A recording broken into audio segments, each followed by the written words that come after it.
I think that the book is actually really, really, really badly written. It reads like a fan fiction, but not because of the events that were actually true. I don't know. I cannot verify all of the events described in this book, right? But because of the writing style, it's very repetitive. The main character is so unlikable, and she talks about the same things over and over and over again. I think I made it over to like 25% of the book, and I don't think I can continue, honestly, because we always get to hear about how she's new. Mallory is the character's name in this book. She's the new Mallory. She's not like other girls. She's very judgmental. Sometimes she does something and she's just like, oh, I've done that, but that doesn't mean that I'm that type of girl that does something like that. She doesn't care about her friends. Her friend is moving away abroad, and she is sad about it for like half a page, and then she's just like, oh, whatever, my life is more important anyway, and it's way more exciting anyway, and I have all these opportunities anyway, so who cares? And nothing happens for the first 80 pages of the book. I swear, like, it was too much. And then I think I made it to them actually meeting and hooking up, and then I just couldn't do it anymore because the writing is just so bad. Then why would I spend the time reading something that I don't like when I have all of these other books that I have not even started yet? Why would I waste my time on something that I don't enjoy, you know? Plus, I know that I'm going to be moving soon-ish, and I know that I will not be able to take my physical books with me, so I will rather read the physical books that I have and just not waste time on bad books, you know? Yeah, the writing style is just really, really immature, and yeah, you can tell that she's a very, very inexperienced writer. Like, this is the sort of writing like you would find from like a 14-year-old writing fanfiction, unfortunately. Now, that doesn't mean that I'm invalidating her experience or what she went through. Of course, I don't know if it's true, but if it was, I feel sorry for her, and from what I gathered, there are a lot of pretty horrifying things described in this book, and I'm not invalidating her experience whatsoever. It's just that I do not want to continue reading it. Okay. You can read it yourself if you want to, but beware of something.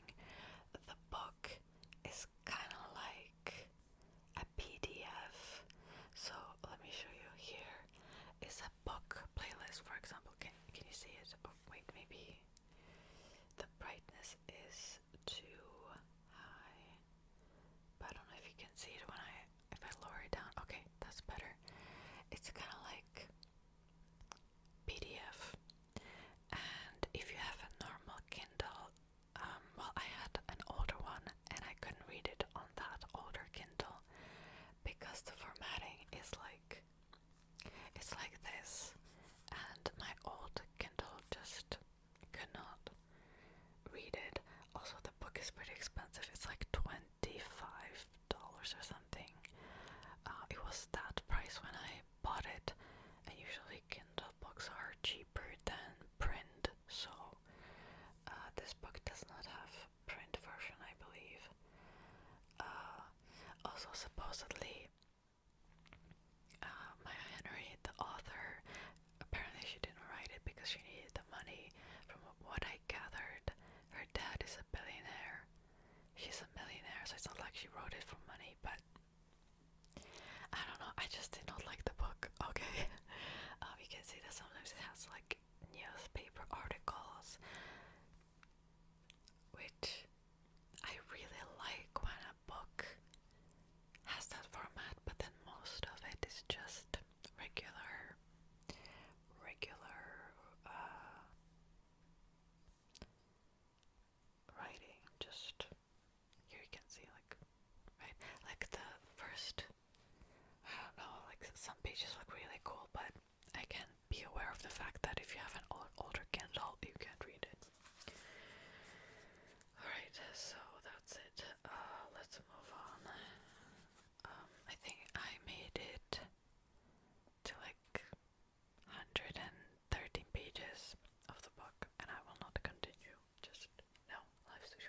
has all of these quote-unquote books that have versions of her life if she made different decisions.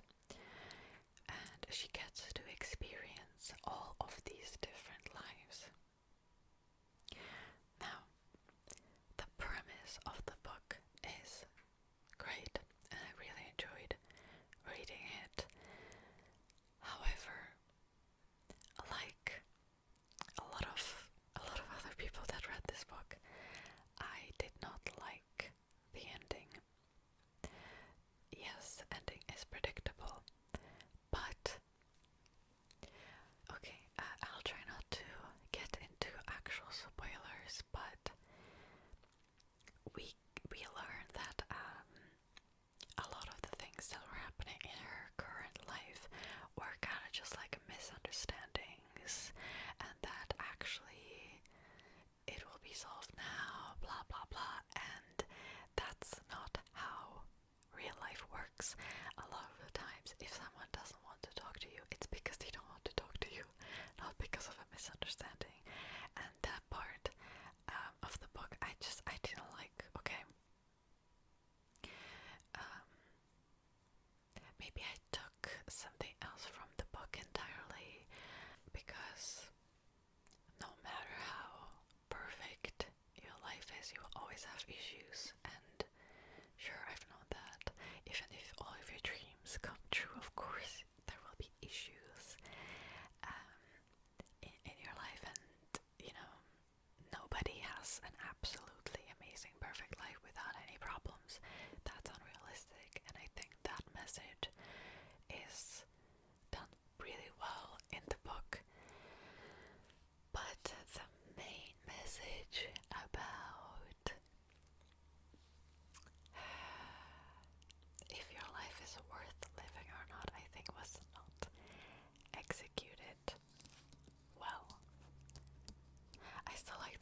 really lucky in the beginning, but then a lot, and I mean a lot, a lot, a lot, a lot of hardships come his way next. So much that it feels like it's almost impossible to complete this journey. And again, there's a lot of setbacks. He questions himself a lot and his journey. And that's something that I really, really liked about the book, because I could relate to it. Well, I never talk about this, but I had somewhat of a similar experience years ago when I had a dream that was pretty nonsensical at the time. But it was just such a different dream compared to the rest. It was kind of like as if I would like see my future in a way, but it made zero sense at the time. It still kind of does, if I'm being honest. But this dream is what prompted me to leave the country and gather a lot of new experiences and meet a lot of new people. And then I abandoned the journey because it got too hard. And then 2 years ago, I started following this journey again, and as soon as I did that, as soon as I decided, you know what, I'm going back, a lot of hardships followed. A lot. And by a lot, I mean a lot. If you're part of the Patreon family, you know. Because I've been doing these monthly updates where I talk about a lot of stuff that happened in my life, so my Patreon family knows. I'm not lying. And I'm getting closer. I'm nowhere near completing the journey, and I actually feel like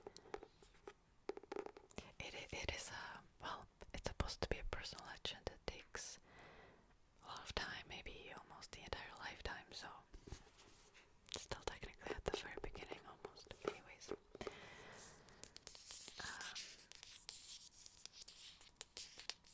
I like the book. It was not completely life-changing to me because in a way I could relate to it, that it's very hard for me to describe it. It wasn't life-changing to me because I already experienced something similar. However, one thing I really liked about the book was that most people will not choose to follow their quote-unquote personal legend. They will not. But you can recognize people that do, because there's something different about them. Most people will just choose to live their ordinary lives, and even though they have a certain calling to do something, they will not actually follow that path, and they would rather choose the comfortable path than the path of hardships that will actually make them a better person. So it was a good book, honestly. I think I gave it like 4 stars. Okay, last but not least, let's talk about audiobooks. I've not listened to that many audiobooks. One of the books I listened to was The Hunting Party by Lucy Foley. And because I have nothing to tap on, I'm going to bring the e-reader. So this is a mystery following a group of friends that go on a vacation during the New Year's Eve, and then someone gets killed, and the reader is trying to figure out who got killed and why. I think this is one of her first books, if I'm not mistaken, and I could definitely see that, because she definitely progressed as a writer with her later books, but I still hours or something. It is easy to listen to. I would actually recommend her other book, The Paris Apartment. That one I like the most by her, but I still read or listen to anything she writes because it's such an easy read, or it's easy to listen to. You get transported